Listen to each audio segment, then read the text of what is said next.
The renovation crew had been warned to move slowly. Halloway House was nearly 200 years old, and the East Wing, sealed off since the 1990s, was considered structurally fragile. So when a lead contractor radioed the estate manager to say they'd found a hidden room behind a false wall in the old nursery corridor, nobody expected it to be anything more than a forgotten storage space. They were wrong. The room was small, no larger than a walk-in closet, and everything inside it had been left exactly as it was decades earlier. Dust sheets covered a writing desk. A wardrobe stood half open, its garments faded to the color of old photographs. And on a low shelf, tucked behind a stack of yellowed ledgers, sat a wooden jewelry box, carved from dark walnut and inlaid with mother of pearl in the shape of a swallow in flight. The estate manager called Margaret, Duchess of Ashworth, before calling anyone else. It was her late sister-in-law's room. Everyone in the family had assumed it was cleared out years ago, its contents donated or destroyed after Eleanor's death. Margaret had never quite believed that. Eleanor was not a woman who let things go easily, and certainly not without leaving some trace of herself behind. Margaret arrived at Halloway the following afternoon, dressed plainly, asking the staff to keep the discovery quiet until she'd had a chance to look through the room herself. She had never been especially close to Eleanor. The two women had married into the family within a year of each other, and where Margaret had settled comfortably into the quiet rhythms of public duty, Eleanor had always seemed to chafe against them, restless, opinionated, prone to disappearing for days at a time on causes nobody in the family fully understood or approved of.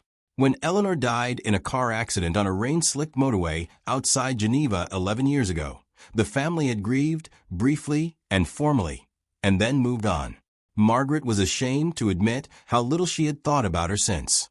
Standing now in the doorway of the hidden room, Margaret felt the weight of that neglect settle over her shoulders.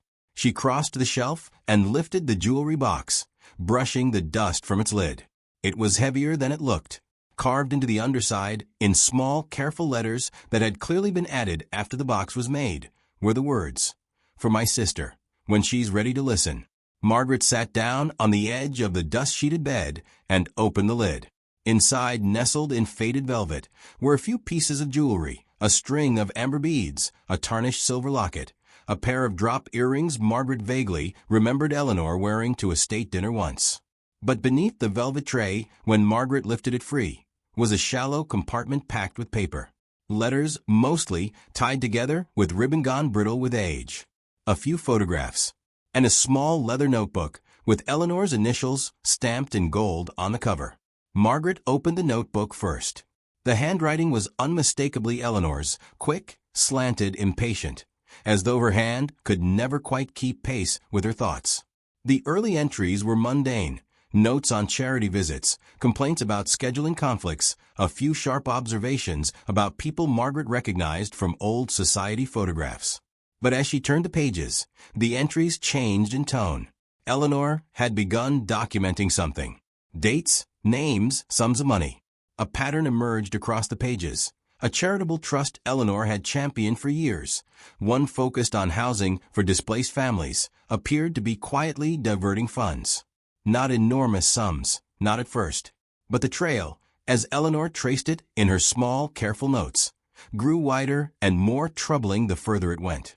Margaret read late into the evening, the staff bringing her tea she didn't touch. Eleanor had not been chasing gossip or scandal for its own sake. She had stumbled onto the diversion almost by accident, while reviewing the trust's annual accounts for a speech she'd been asked to give, and once she noticed the discrepancy, she hadn't been able to look away.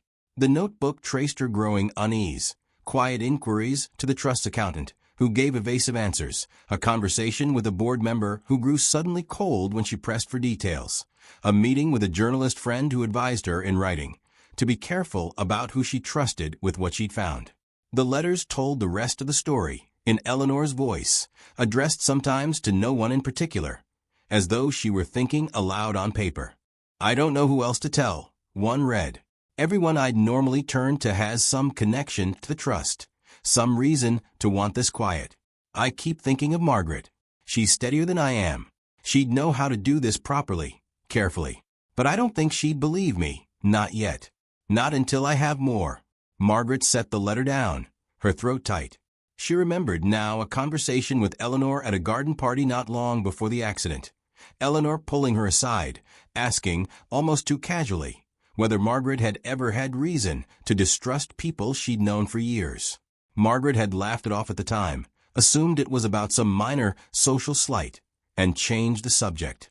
She wished, fiercely and uselessly, that she had asked more. The last letter in the bundle was dated 4 days before Eleanor's death. It was shorter than the others, the handwriting less steady. I think someone knows I've been asking questions. My calls have been strange lately, a clicking on the line, conversations cut short. I'm probably imagining it. But just in case I'm not, I'm leaving everything here, in this room, in this box, where I know it won't be found by anyone who isn't looking for it on purpose. If something happens to me, and you're reading this, Margaret, please don't let it disappear. Eleanor. Margaret sat in the dim light of the old nursery for a long time after she finished reading, the notebook open on her lap, the photographs spread across the dust sheet beside her. Some showed Eleanor at the housing developments the trust claimed to fund, developments that, according to her notes, had never been completed, the money rerouted elsewhere. Others showed her with people Margaret didn't recognize, men in plain suits photographed outside what looked like a private bank, the kind of photographs taken by someone trying not to be seen taking them. It was the photographs more than anything that convinced Margaret this wasn't simply grief talking, or an old woman's overactive imagination filling gaps left by an unfinished story. Eleanor had been careful. Eleanor had been right. The accident report, when Margaret finally requested it the following week, told her nothing she didn't already half expect, and everything she didn't want to know. A single vehicle collision, attributed at the time to wet roads and excessive speed. No other vehicles involved, according to the official record. But buried in an appendix, a note from the investigating officer mentioned an unusual mark on the rear bumper that had never been satisfactorily explained, dismissed at the time as pre-existing damage. Margaret stared at that line for a long time. She did not rush to make accusations. She was, whatever else she was, a careful woman, and she understood that careful was exactly what this situation demanded. Over the following weeks, working quietly through an old friend who'd spent a career in financial regulation, Margaret began retracing the trail Eleanor had started. The trust, it turned out, had been restructured twice in the years since Eleanor's death, its records reorganized in ways that made the earlier discrepancies harder to find, though not impossible, not for someone who already knew where to look. 2 of the board members Eleanor had named in her notebook were still active in the organization. One had since taken a senior advisory role with a much larger international charity, his reputation, on paper, spotless. Margaret thought often, during those weeks, about the version of herself that had dismissed Eleanor at that garden party. She thought about how easy it had been to assume that Eleanor's intensity was simply temperament, that her warnings were the product of a restless mind rather than a clear-eyed one. It was a particular kind of grief, she found, to mourn not only a person, but the chance to have believed them sooner. When Margaret finally brought what she'd found to the family's legal advisors, she did so plainly, without drama, laying the notebook and letters and photographs on the table and letting them speak for themselves. The response was not what she'd hoped for. There was caution, then resistance, then a quiet suggestion from someone she'd trusted for years that perhaps this was best left in the past, for the sake of the family's reputation, for the sake of the children who'd grown up without their mother and didn't need old wounds reopened.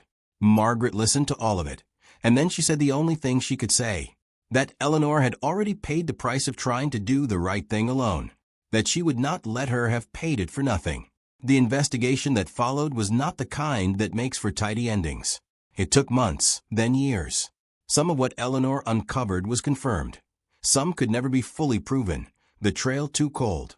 Too many of the original records conveniently lost. 2 of the men Eleanor had named quietly resigned their positions. One was never charged with anything at all. The housing developments Eleanor had championed were finally completed, a decade late, funded in part by a foundation Margaret established in her sister-in-law's name, dedicated to financial transparency in charitable giving. But on the evening Margaret finally closed the investigation file for good, she went back, as she often did now, to the jewelry box. She had never moved it from her own writing desk. She opened the lid one more time and ran her fingers over the worn velvet, over the swallow inlaid in mother of pearl, a bird that, Eleanor had once told her offhandedly, never returned to a nest once it had been disturbed. It simply built a new one and kept flying. Margaret thought that was, in the end, the truest thing anyone had ever said about Eleanor. She had not been reckless. She had not been chasing scandal. She had simply refused to look away from something everyone else found easier to ignore, and she had paid for that refusal with her life. And for 11 years, no one had been brave enough to finish what she started. Margaret closed the box gently and set it back on the shelf, where it would stay not as a relic of grief, but as a reminder. Some truths take a long time to surface, but they surface all the same for anyone patient enough and stubborn enough to keep listening.